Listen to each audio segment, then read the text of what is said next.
今天生活体验营要深入位于中立龙慈路的客家小庄，全程记录即将失传的客家红板制作过程。这是一个具有历史保存价值的影片，分享给所有生活体验营的朋友们。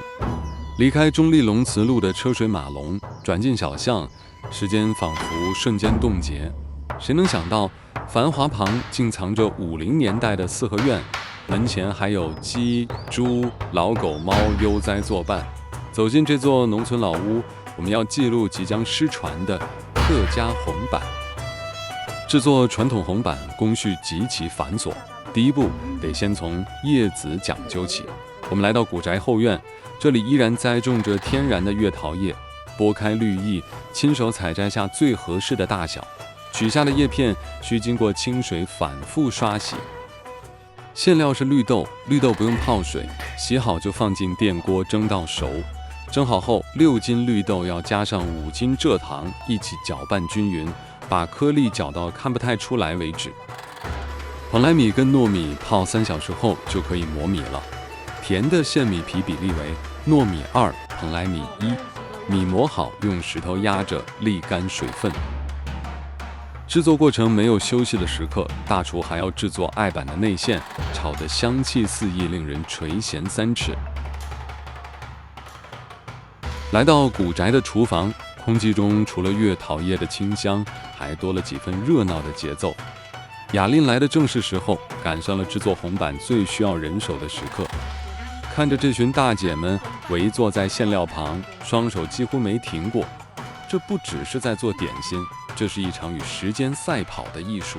红板的制作工序非常繁琐，最关键的步骤就是这包馅与手捏成型的真功夫。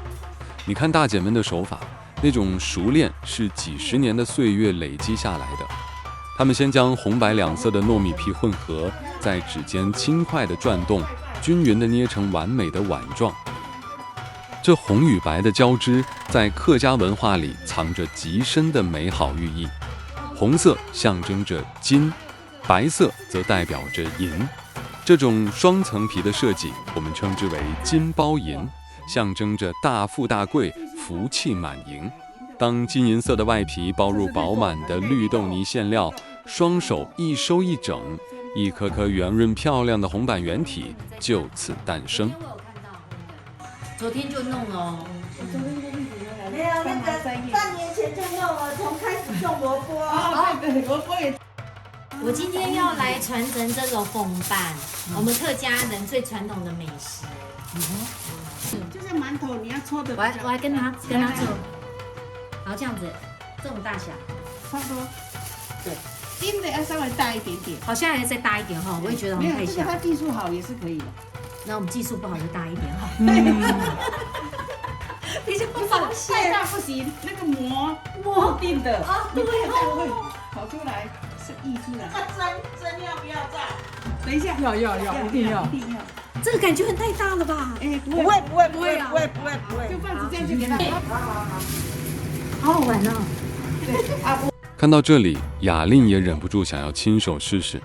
这可是她人生的红板处女秀，心情既兴奋又紧张。但看大姐做起来轻松，自己上手才知道什么叫看花容易绣花难。糯米皮的厚薄要均匀，收口要紧实，大小更要控制得刚刚好。雅琳刚开始始终拿捏不好分寸，不是皮太厚，就是形状不够圆润。坐在一旁的大姐们虽然语气亲切，但对手艺的坚持可一点都不马虎。雅琳捏出的成品被经验老道的大姐们退货了好几次，直接要求拆掉重来。大姐笑着说，这要做给神明看，给家人吃的，一定要最漂亮才行。馅太少，一看就知道太小。馅太少了。那你们这样子每年做，好像已经做几年了？就3代，已经第3代了。第3代。我的阿嬷，我的妈妈，我姐姐，我这一代第3代了。所以已经传承第3代，每年的清明节都做。哦，不准自己买，不准去外面买啊，真的，都自己做来吃。哦，没有那个阿妈的阿妈，搞不好人家第4代、第5代，对的，看到你还我看到是第3代了。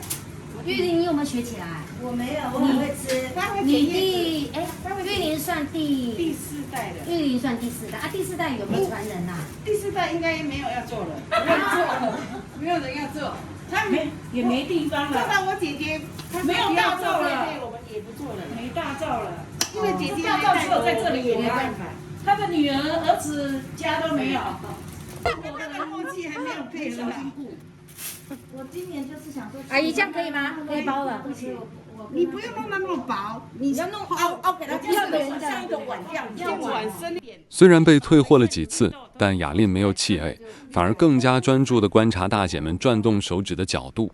在反复的尝试与修正后，终于一颗色泽均匀、体态优美的红板在雅琳手中成型了。得到大姐点头认可的那一刻，那种成就感真的难以言喻。这不仅仅是学会了一个点心的做法，更是透过双手的温度触碰到了那份即将失传的客家记忆。这就是我们生活体验营想要分享给大家的。在龙慈路的小巷弄里，我们不只看见了老房子，更看见了那份对传统金包银手艺的坚持与热诚。这个是月桃叶，然后就是它这个有一面是粗糙的，一面是亮面的，知道这一面包啊？这一面要这一面包，不然没有它的话会缩，热的时候它会缩进来啊。你用这一面的话，它不会啊，会平啊。就会卷起来。我以前还很那个，啊，姑婆做2天呢。滑的那面会溜啊，蒸的时候它会溜啊。这是底部，对啊，这是滑的。缩了就会溜啊，会动啊。看它新鲜。好，这是技巧，经验。红板就是一般常见的昂菇桂，在客家文化中地位极高，是象征庆典、祈福与长寿的指标性米食。客家红板的特色：糯米皮染成红色，压上象征长寿的龟甲或象征吉祥的桃字印纹。内馅最经典的是甜红豆、绿豆或花生，也有包入咸甜适中的萝卜丝。压模成型后的红板整齐地排列在月桃叶上，接下来要迎接的是制作过程中最关键的试炼——进入蒸笼。而在这座古色的四合院里，我们不靠便利的瓦斯，而是遵循最原始的古法。灶孔里跳动着红红的火光，烧的是扎实的木材。随着新柴燃烧发出的噼啪声，烟熏味混合着米香在厨房里弥漫开来。这种大锅灶的热力非常强劲，但也最难控制。在蒸煮的过程中，大厨的眼神始终没有离开过这座大灶。他必须不时地掀开锅盖，让笼内过热过浓的蒸汽瞬间散开。这个动作看似简单，却是红板成败的关键。为什么要不断掀盖呢？因为这是一场与水分的博弈。如果为了贪快而将盖子盖得太久太死，蒸笼里的蒸汽水分就会过多，这会导致红板在出炉的那一刻因为受潮而整个失败塌陷，失去那种圆润饱满的美感。红板在习俗意义有2个层面。第一，新丁板，这是客家特有的习俗。若家中去年有增添男丁，元宵节时会制作巨大的红板到庙里还愿，并分送给乡亲分享喜悦。第二，婚寿祭祖，结婚老人做寿或清明祭祖时，红板是案桌上必备的贡品。稻子有时候卖一点就零用钱。我的印象，我的阿公，对，没有上班，对，没有上班。然后就每天穿得漂漂亮亮的。然后我的学费都要靠，感觉他是我的学费都要靠卖猪的时候才有钱。感觉他就是那种有很有学识，以前说学士的那种，书。那其实是老婆在养。是啊，就是老爷子了。蒸笼盖掀开，白烟散去，一颗颗圆润饱满的红板终于出炉了。但先别急着动口，最重要的美颜程序才正要开启。趁着热气缭绕，赶紧把红彤彤的小家伙搬到客厅。这张传承几代的大桌板早已空了出来，等着迎接这份红色的喜气。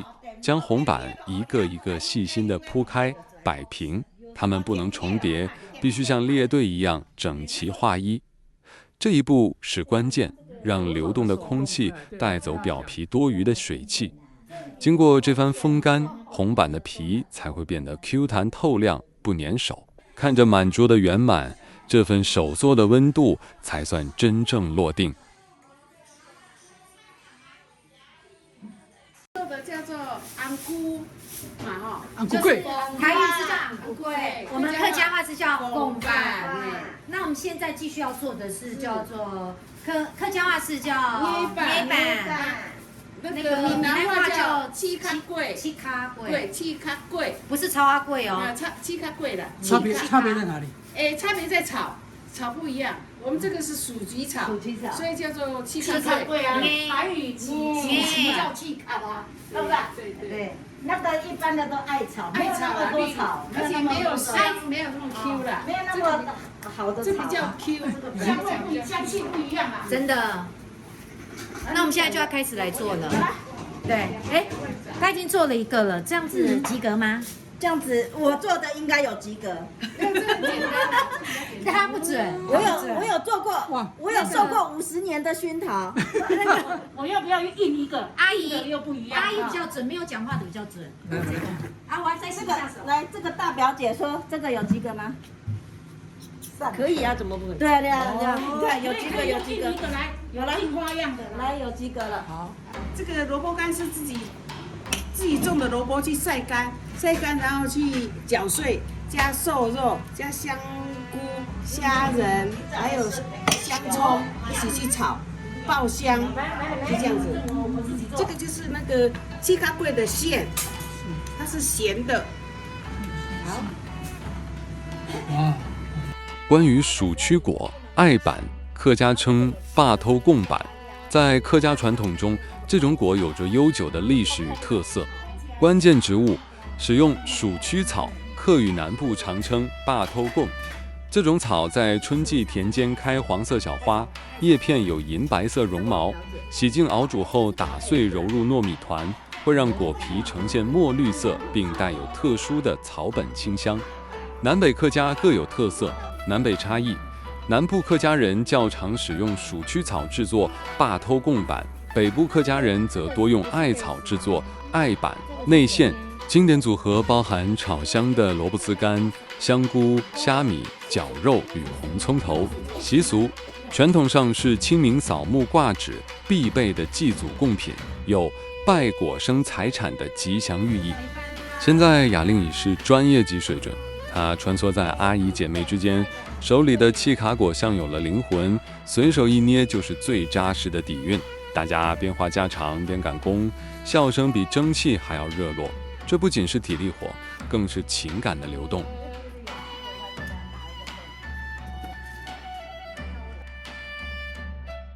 为什么要压？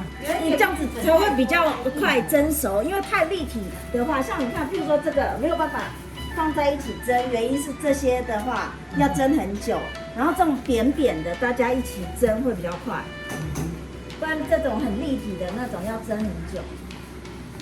忙活了大半天，这些圆润的捏板终于要迎接大火的考验。架好蒸笼，这可不是放着不管就好，火候与气压的掌控才是真功夫的体现。守着大锅，我们重复着开锅盖锅的细腻工序。这挤进挤出的热气循环，是为了让板皮受热均匀，练就那身厚实却不软烂的 Q 劲。随着最后一次开锅，白烟奔腾而出，我们赶紧将这份白中带绿的捏板搬上客厅的大桌板，一个个排好队，在空气的吹拂下等待它们风干收口。这份客家手做的圆满终于落地。